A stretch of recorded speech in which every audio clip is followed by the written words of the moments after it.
অনেকেই জানতে চাচ্ছেন যে হঠাৎ করে এনবিআর কেন ট্যাক্স বিষয়ে অনেক বেশি সচেতন হয়ে যাচ্ছে বা তারা বিভিন্ন ধরনের পদক্ষেপ গ্রহণ করতেছে। সেটার একটা কারণ হচ্ছে যে আমরা জানেন গভর্নমেন্টের আয় বাড়ানো দরকার।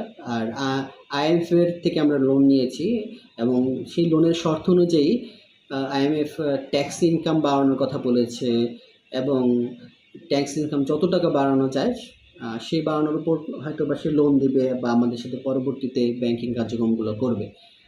তো সরকার এই কারণেই হচ্ছে এনবিআর ওপর প্রভাব ফেলছে বা একটু প্রচেষ্টা চালাচ্ছে যদি ট্যাক্স ইনকামটা বাড়ানো যায় কিনা।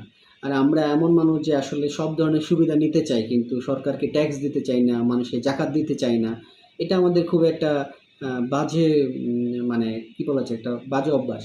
দেখা যায় আমাদের এই ট্যাক্সের মাধ্যমেই কিন্তু আমাদের রাস্তাঘাট হয়, আমাদের সরকারি সেবা আমরা পেয়ে থাকি।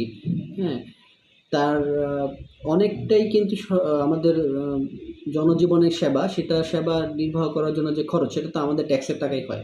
সেজন্য আমরা ট্যাক্স বিষয়ে সচেতন হই, সরকারকে ট্যাক্স দেওয়ার চেষ্টা করি এবং জাকাত দেওয়ারও চেষ্টা করি। জাকাত এবং ট্যাক্স এটা জনকল্যাণমূলক কাজেই বেশি ব্যবহার হয়।